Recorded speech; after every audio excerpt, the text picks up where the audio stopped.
from Coach Neighbors, and then we will take questions for Lex. March is here, really excited. It's, I think, for basketball junkies like us, it's the best time in the world.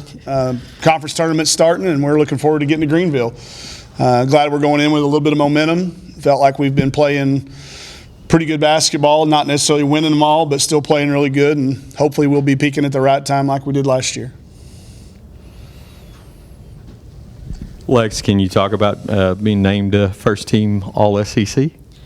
I mean, it's just a blessing. I mean, it's something that I worked for after the season last year, not playing the best that I could, getting in the gym this year, and not really necessarily worried about what I could get out of the conference or whatever. Just worried about helping my team win and what I can do to be successful for my teammates.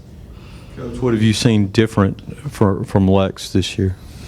I don't think she's different. I think she's better adjusted, and I knew how to better coach her, better how to inspire her. She's motivated on herself. You got to inspire her. So, that's part of that learning process. And the unfortunate part about only getting to coach a kid for 2 years, it takes some time. So, but in her, when she says about getting back in the gym, she did put the work in. That was a clear piece of evidence. She was more visible. What she worked on was more game-like. She had a plan, and she executed it. And that's pretty rare. There's a lot of kids that talk about doing it, saying it's something that's important to them, and then there's really no evidence that it was important to them. They weren't in the gym. They didn't have a plan. When they were in the gym, it was sporadic and not game-like. That was way different than what she did and has done,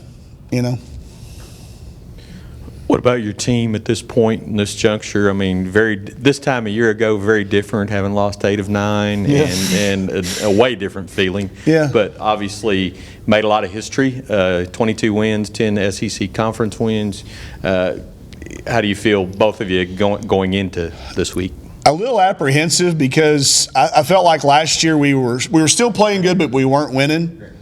And we went to Greenville with a lot to prove. And I know that I have not done a really good job of keeping them insulated.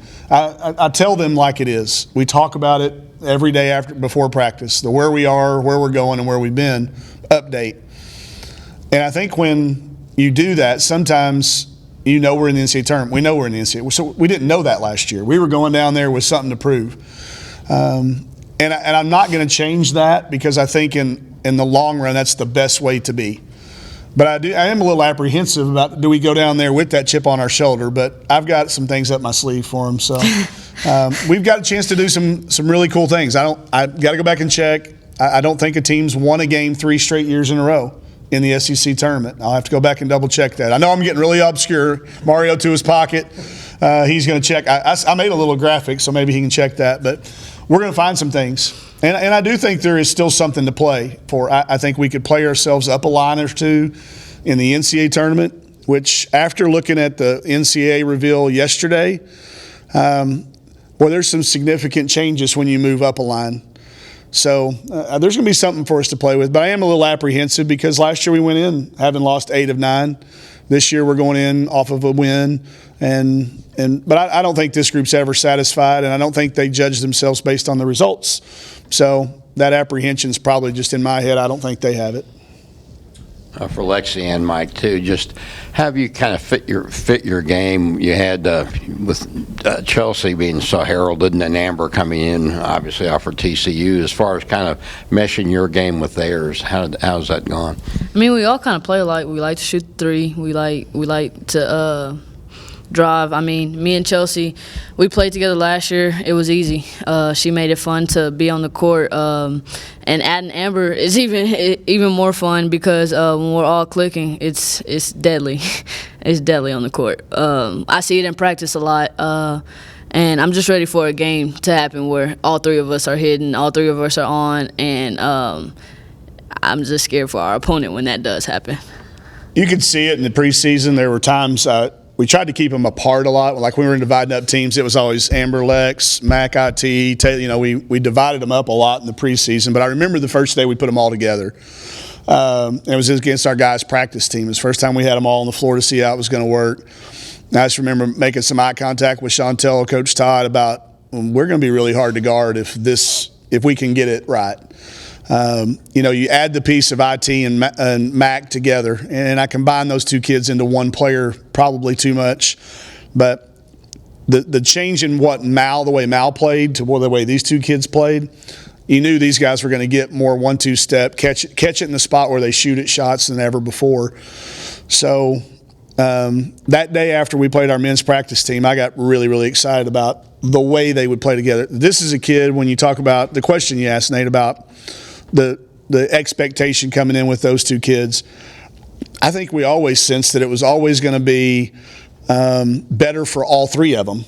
More driving lane for Chelsea, more there's no help side when you do drive because Amber's standing over there in the corner, or Alexis standing in this corner, and Chelsea driving it from the top. So, and I know that these guys, the experience that she had and Chelsea had together to tell Amber was there's plenty of shots to go around. There's plenty because we don't turn it over and we play fast. I think if you look at it from a narrow view, everybody says, well, there's not going to be enough balls to go around. Well, on some teams that would be true if you only shot it 50 times a game. That would have been a true statement, but when you shoot it, the number of times we try to shoot it, there's still plenty of opportunities to score, plenty of opportunities to create for your teammates. And once that started clicking for the three together with the combination of Taylor, Kiera, and then Mac and IT, the shot distribution pretty much worked out pretty good. If you look down our end of the season stats, about like where you probably would have predicted it to start the year. Alexis, just being from Conway, what does it mean to you just to bring Arkansas back to the NCAA tournament after that? It's been a big deal to me to even play here. So, the run we had last year in the SEC tournament was big for us, and it just means a lot to be able to go out like this with my senior year, making an NCAA appearance, and of course we're gonna give it our all. We're not done yet, but being from Conway, being an Arkansas kid, that's a big deal to me. I haven't seen the Arkansas team really win or really compete in the SEC or in the NCAA tournament in a long time, and for me to be on the team that does it, that's a big deal. I guess, Mike, any preference on Auburn and Vanderbilt? I guess Vanderbilt's come up a ways to beat Kentucky. Yeah, they're playing really good. No preference whatsoever. They both play a style that we kind of like to play in. They'll both run with us a little bit. The thing that we talked about, and we used it to our advantage last year, there's always an advantage for the team that's played the day before in the first half, and then it's our advantage in the second half. So we use that 3 different times. So we know that's going to be used against us. So regardless of who we play, I can tell you this, we're going down to watch them play. We made a change in our flight. They've got our attention. A lot of people I think would have said, we'll just watch it on the plane, or we'll watch it on. No, we're going to get up early. We're going to get on the plane. We're going to be sitting in the gym. If it helps us save, we'll divide the team up in half. Y'all watch Auburn, you watch Vandy. If that saves us a point, it could be the difference. So we're going to get them down there. We're going to get to experience the tournament. I think that's a huge part of it too. I think it'll be good practice for us because there's a good chance that we're going to get shipped someplace in the NCAA tournament, and you don't get the choice on when to leave. They tell you when you're leaving for that thing. So, just a good practice for us, but no preference. But I do know that it will be to their advantage in the first half, and we'll try to eliminate that with some things that we do in practice the next 2 days. If you're able to get past the first one, it kind of sets up kind of like last year, A&M, South Carolina. I mean, just the run that you and the ability you have, like you said, to jump up with those chances to beat those kind of teams. Yeah, no, it's a draw that you say good draw or bad draw. It's what it's going to be. I do like the A&M potential rematch. We played them really early in the SEC conference. I think we're better now than we were then. I'm sure Coach Blair will say the same thing, but that's the team we played the longest to go. So I'd really like to see where we are at. I think that's a team that, obviously from our game last year, we had a great matchup with them. That'd be a fun one to have if we can get past that first one. And then, to go through South Carolina, that gives you an opportunity to play the number 1 team in the country, a number 1 team overall, I think, as they were revealed last night. So gives you an opportunity to move up a couple of lines. And we all know what happens when you get down there and you get hot. It just becomes contagious and infectious, and it's on autopilot. So, I don't know if we can capture that 2 years in a row, but I can guarantee you that we're gonna try. Remember the question? No, not really. Can you repeat the question? If you're able to get past game one, how it kind of mirrors what happened last year, the road that you would have to take. Yeah, as he said, I'm excited about if we do get past game one, excited about the rematch with Texas A&M. It was a close game here, and it was the first game of the SEC conference, if I remember. And that'll be a big step up if we get that game under our belt, and then potentially playing South Carolina for the third time this season. It's hard to beat a team 3 times. That's the biggest thing I learned throughout my whole career. It's really hard to beat a team 3 times. And so I hope that like we did last year, we get down there, get contagious, and have a run. Mike, any reaction to getting back into the top 25? Is that something you can use in recruiting and so forth? Yeah, it's always fun to, if they're going to have rankings, let's be in it. It was a crazy last 2 weeks of the poll. If you've ever, I voted in that thing for about 5 years, and there's a certain amount of, I use the word inertia. That's my science teaching days. I'll explain that to you later. It just kind of generates itself. So you look at that last 2 weeks, everybody that was receiving votes lost. And the people that were like the next tier lost too. So it's, okay, who are you going to put in? And when Florida Gulf Coast lost and TCU lost twice, there was a chance that with a win over a good LSU team, even though we did have a loss against a good Mississippi State team, we could jump back in there. So, Grant, I think the history of it is if you stay in that thing, there's never been a top 25 team left out of the NCAA tournament.